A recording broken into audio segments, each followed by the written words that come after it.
નમસ્કાર. આજે ધોરણ 11 માં વાણિજ્ય વ્યવસ્થા બે પાઠ આપણે પૂરા કર્યા, જેમાં ધંધાકીય સેવાઓ એકમાં આપણે વીમાની સેવાઓ, ટપાલ સેવાઓ, વખારની સેવાઓ, વાહન વ્યવહારની સેવાઓ આ બધા વિશે આપણે જોયું.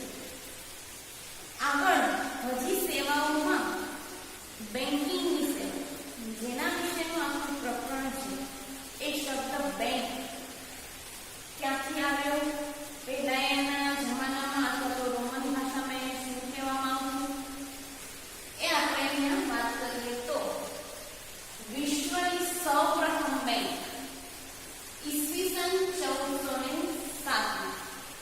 વિશ્વની સૌપ્રથમ બેંક ઈસવીસન 1407. તમારી બુક હોય સાથે લઈ ત્યાં પણ તમે લીધી પડશે. ઈસવીસન 1407 માં જીનીવા ખાતેની શરૂઆત થઈ. ઇટાલિયન શબ્દ બેંક એટલે કે BANCO. આમ જોઈએ ને તો આપણે આપણી રીતે બોલીએ તો આપણે CO એટલે કો પણ કહી શકીએ બેંક.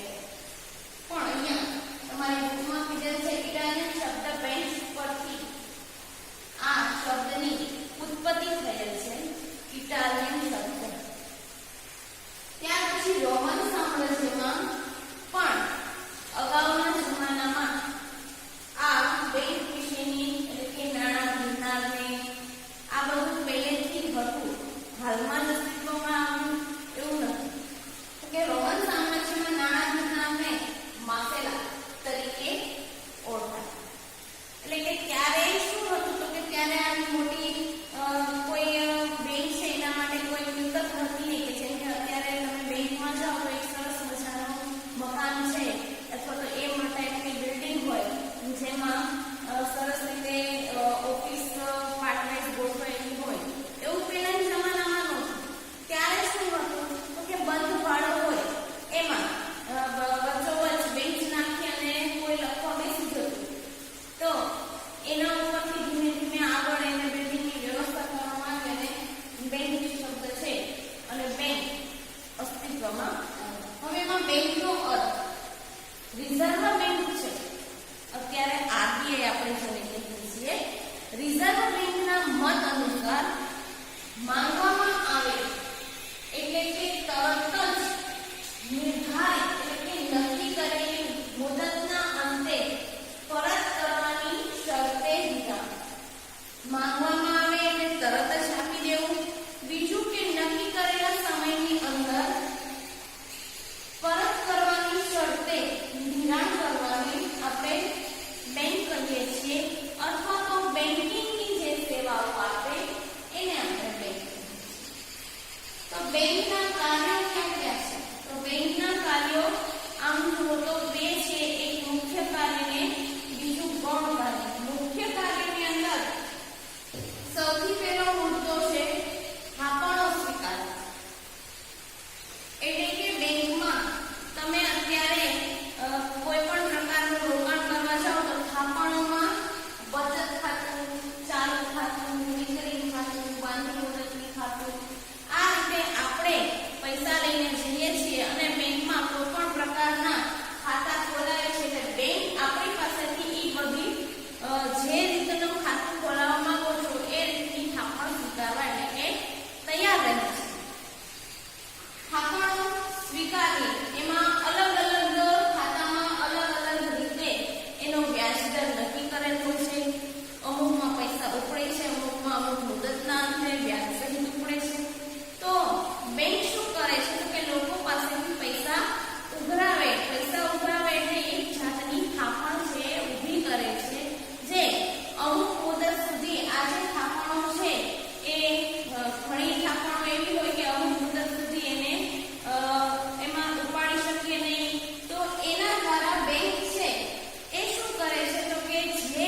લોન દ્વારા તો લોનમાં શું કરે બેંક અમુક એમાં તારણ વાળી ને તારણ વગરની આપણે 11માં તમારા નામામાં આવશે તારણ વાળા તારણ વગરના એટલે તારણ વાળા એટલે શું સૌથી પહેલા તો કે જ્યારે તમે લોન લેવા માંગો છો ત્યારે એની જામીનગીરીમાં એના બદલે કા તમારે તમારું મકાન કોઈ ઘરેણા મૂકી અને લોન લે છે કોઈ મકાન કે દસ્તાવેજ મકાનનો દસ્તાવેજ મૂકી અને લોન લે છે બરોબર તો આ રીતે સામે કોઈ વસ્તુ ગીરવે મૂકવી પડે એને કહેવાય તારણવાળી તો તારણ વગરની લોન એટલે શું તો કે એમાં સામે કોઈ પણ વસ્તુ જમીનગીરી તરીકે મૂકવી પડતી નથી તો એ તારણ વગરની લોન એટલે કે લોન દ્વારા લોનનો વ્યાજ દર નક્કી હોય છે થાપણમાં જે વ્યાજ દર નક્કી હોય એમ લોનમાં હોય પણ બેંક શું કરે બેંકને ફાયદો ક્યાં તો કે થાપણો સ્વીકારે અને એના સામે આપણને વ્યાજ આપે છે બીજું કે આપણને ધિરાણ કરે ત્યારે આપણી પાસેથી વ્યાજ વસૂલ કરે છે તો જ્યારે આપણી પાસેથી વ્યાજ વસૂલ કરે ત્યારે એનો દર વધારે રાખે તો આપણે એક એક્ઝામ્પલ લઈએ કે જ્યારે થાપણો સ્વીકારે તો કોઈ પણ એક માનો કે તમે બચત ખાતું ખોલાવ્યું છે તો જનરલી હું દર બોલું છું ફિક્સ અત્યારે જે ચાલુ છે એ મને પણ અત્યારે હું તો ખ્યાલ નથી અત્યારે કયો આપણી રીતે નક્કી કરી ધારો કે બચત ખાતામાં પોતે બેંક છે 8% આપણને વ્યાજ આપે છે તો જ્યારે આપણે લોન લઈએ તો સામે અન્ય અથવા તો બીજાને લોન આપશે ત્યારે એ વ્યાજનો દર છે એ 10% થયા તો જે બે વચ્ચેનો તફાવત છે 2% એનો લાભ બેંકને મળશે એક બાજુ થાપણો સ્વીકારે છે એ જ થાપણનું ધિરાણ કરે છે તો થાપણો સ્વીકારે ત્યારે વ્યાજનો દર ઓછો હોય છે જ્યારે ધિરાણ કરે ત્યારે વ્યાજનો દર વધુ હોય હવે ત્રીજો છે ધિરાણ કરવાનો option overdraft and cache credit તો તમારું ધારો કે ચાલુ ખાતું હોય એમાં અમુક સમય તમારી પાસે એમાં પૈસા ના હોય અને તમે વધારાની રકમ જે ઉપાડો છો છતાં તમારી શાખને કારણે તો એ સુવિધા તમને બેંક આપે છે જેને આપણે બેંક ઓવરડ્રાફ્ટ કહીએ છીએ એમાં સમય નક્કી હોય કે ભાઈ આટલા સમયમાં આ પૈસા પાછા ચૂકવી દેવાના હા જ્યારે એ સમય એકદમ નિશ્ચિત બની જાય કે આટલા દિવસની અંદર જ એ ગાળો નિશ્ચિત હોય કે ભાઈ આટલા ગાળામાં તમારે પૈસા ચૂકવી જ દેવાના છે ત્યારે એ કેશ ક્રેડિટ બને છે એટલે ઓવરડ્રાફ્ટ અને કેશ ક્રેડિટ થોડું અલગ છે ત્યાર પછી છે રોકાણ કરવું તો જે વસ્તુને થાપણોમાં હું બોલી હમણાં જ કે બેંક જ્યારે થાપણો સ્વીકારે છે ત્યારે બેંકને પણ ઉપરથી આદેશ હોય છે સરકારનો કે એને અમુક રકમ છે એ સરકારી જામીનગીરીમાં અથવા તો યોગ્ય રીતે એનું રોકાણ કરવું ફરજિયાત છે એ રોકાણ આર્થિક તંગી કે કટોકટીમાં કામ આવે છે તો ચોથું છે હવે આંતર બેંકિંગ વ્યવહાર ક્યારેક એવું બને કે બેંકની નાણાંની અછત ઊભી થાય એ થોડા સમય માટેની જ હોય જેમ કે 24 કલાકમાં તમારે થોડા કલાક માટે જ બેંકની અછત ઊભી થાય અને તાત્કાલિક નાણાંની જરૂર પડે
ગ્રાહકો આવે ત્યારે ઘણા હોય એને ક્યાં બચત કરવી, કઈ રીતે ખાતું ખોલવું, દરેક પ્રકારની સમજ આપવામાં આવે છે.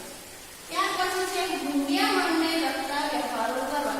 હુંડિયામણ ક્યારે હોય તો કે આપણો માલ છે એ બહારના દેશોમાં જતો હોય ત્યારે આપણું જે ચલણ છે એને પણ એના દેશના ચલણ સાથે ફેરવવાનું હોય છે. તો આવા બધા કામ છે એ પણ બેંકિંગ કરે છે એટલે કે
શકીએ અને ગ્રીન કાર્ડ માટે અને દરેક વસ્તુમાં જેમ કે વિદેશમાં પણ નાણાં મોકલવાની સુવિધા, એટીએમ માં નાણાં ઉપાડી પણ શકીએ, જમા પણ કરાવી શકીએ. ત્યારબાદ પાસબુક છે એ પ્રિન્ટ કરાવવા માટે લાઈનમાં ઊભું નથી રહેવાનું. ઈ કોર્નરમાં જઈ અને તમે એટીએમના મશીનમાં ગમે ત્યારે તમારો સમયનો અભાવ હોય એવું નથી કે બેંકના સમયે જ કામ થાય.